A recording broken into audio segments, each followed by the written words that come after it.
Yeah. Yeah. Critical, where this is such an abusive situation for either parent who goes through it that is alienated, that they try everything that they possibly can, and they eventually get to the point and start also believing that child doesn't want to see them. So they give up and stop contacting altogether.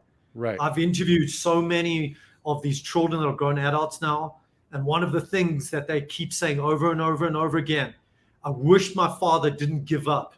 Yeah, absolutely. So critical. Had he kept on trying, even with me pushing away, and that also that he had done the work, so that when that child does reach out to that father or mother, that there's the work that's been done. But it's so important in this. Do not just throw your hands up and say, shit, the court system is so broken, I can't go that path. Whatever I try, I can't get to see my kids. I can't try and pick them up. They don't want to come out and see me. That's it. Wash my hands. I'm going to start my other life, move forward. Right. Keep on trying however you can to keep staying in contact. And this is where keep sending those birthday cards, sending postcards. I ended up creating a little YouTube channel and tagging my kids' names that I knew they would be Googling it. So this is where I wouldn't recommend that, because bullying can take place with other kids finding their name. But if you create something of your own name, and there are so many stories of that, of kids searching for the father and finding then this letter from the father explaining, I've never given up on you. And I've got, and here's the other thing, over and over and over again that I've heard this, and I've spoken to and interviewed many lawyers on this, and therapists and authors of books, is fathers have gathered all of this and spent 10 years fighting this in the hopes one day they're going to show their child all of that court evidence to that child. No. That's another major golden rule in this. So we are so aligned in this. This is definitely that fight is just redefined as the effort you keep on. Everything about you is honoring your children by looking after yourself, staying in contact there, having a longevity to be there in the future, and then having these journals that you can pass on to your kids of, I was thinking about you today. Here's a photo. I was for your birthday. All of these things that you can then give to them as a reminder that you never gave up on them. Yeah. Yeah. So you know what it feels like, Gary, is that this confrontation of where we diverge is we're not actually diverging anywhere here. I don't think we're arguing anything, because I think maybe what we're both agreeing upon is the mentality in which you're approaching this. And if the mentality that I hear you talking about so often is that you're fighting to just fight, or you're fighting because you want to show them, show them this or that mentality is completely wrong. If you're fighting for the best, for what we described as our ultimate outcome for our kids, to have a healthy and functioning adult life, then that's the right fight.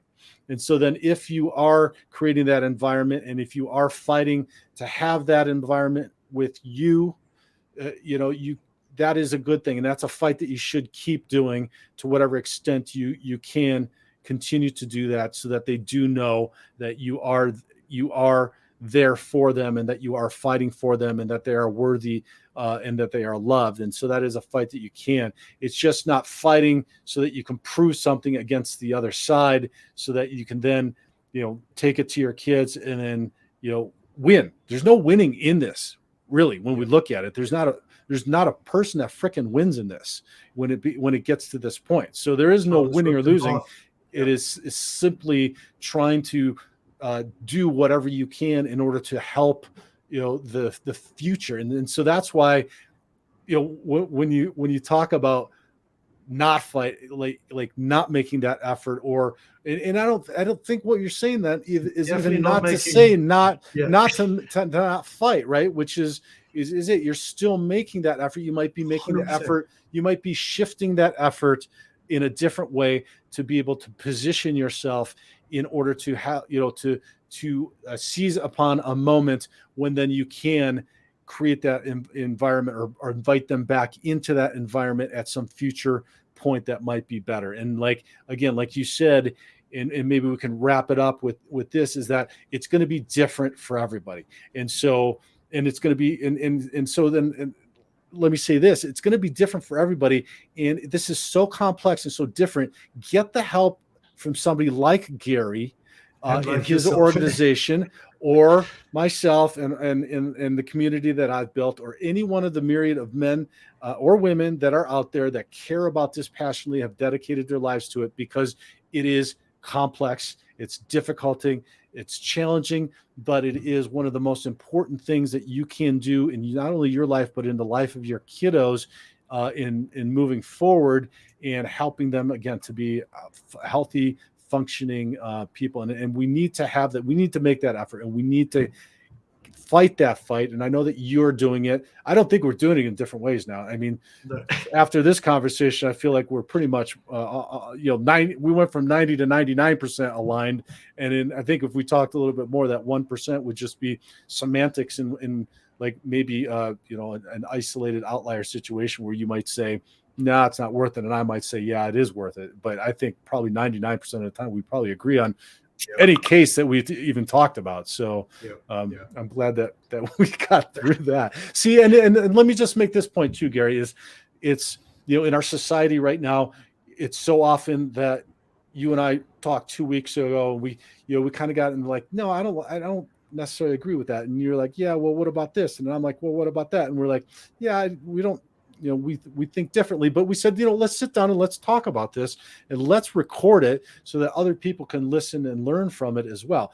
And in doing that, we learned that we're more aligned than we even thought we were. And in society right now, we're getting this black and white. Like, it would have been really easy for you to say, yeah, Jude, I don't really agree. And, thanks. And I could have said, Garry, great, thanks for reaching out. I appreciate it. But, and we didn't do that. We sat and that resistance and being able to talk with each other, and push back and say, well, what about that? Or what are you going to do? That's how we grow, and that's how we learn. And so I just want to say, I respect the hell out of you. And I sincerely appreciate the fact that not only did you reach out, but then you also said, okay, let's talk about this in more detail. And so the men and women that are listening out there, just take this example, because I think it's incredibly important in our society right now, because so often we just shut it off and we won't listen to the other side. And that might go for your circumstances too, and what you're going through.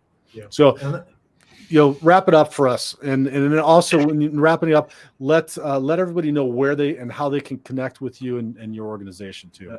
Absolutely. So this building this resilience inside of you. It's like a tree that has got deep roots, but it's got this flexible trunk to be able to endure these storms without snapping, and the deep roots to be able to not get uprooted. Yeah. And it is this, while you're away from your kids, do that work. Cold showers are uncomfortable, but they build that resilience inside of you. Yes, doing ice baths, steam rooms, temazcals if you're in Mexico, through to, working out and going for runs and meditating and all of those things. They're not easy, but it builds those deep roots.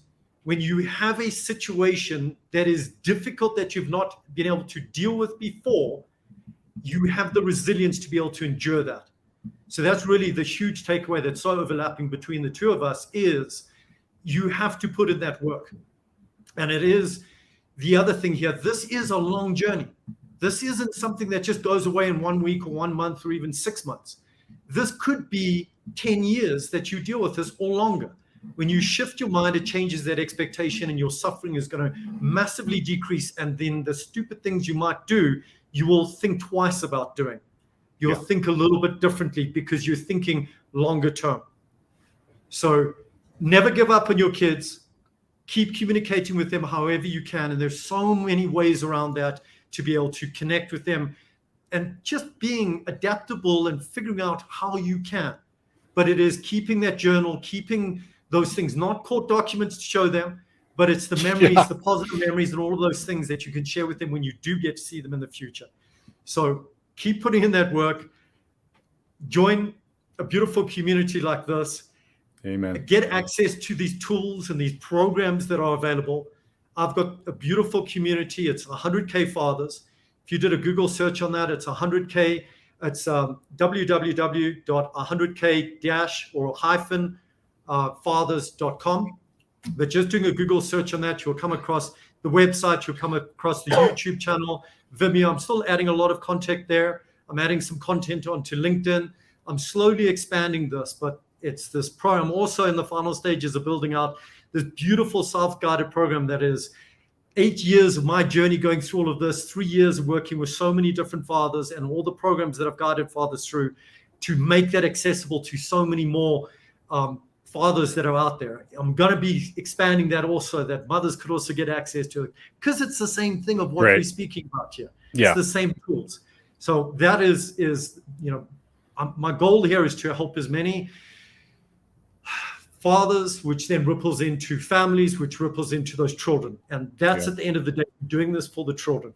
And if you can actually be there in the future, you can break a generational cycle here. If that child gets to meet you in the future, and you are in one piece, and you can then guide that child into the future, you can break that generational cycle from this happening again.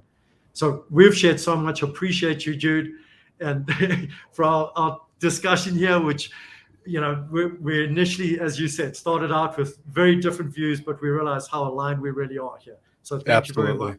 Yeah, God bless you for the work that you're doing, and I really appreciate it. And there's a saying that I've got up on my mirror is what comes easy won't last, and what lasts won't come easy. Right. And that's exactly what you just described in closing. And so, take that, everybody listening, take that with you. So whatever you're going through, if it came easy, it's just not going to last. And what's going to last is not going to be easy. So if you're going through a difficult time, just know that you can utilize this for something that's going to last a very long time. And hopefully that's a great relationship with your kiddos. So Garry, thanks so much. I really, really appreciate it. And I just ask everybody, if you found some value in our conversation today, to share this far and wide on social media. Go to Garry's site, check things out, get involved with his community as well. And let's do everything we can to move this forward and help our kiddos and everybody else's. So Garry, take care. Thanks so much. You too. Take care, brother. Bye-bye.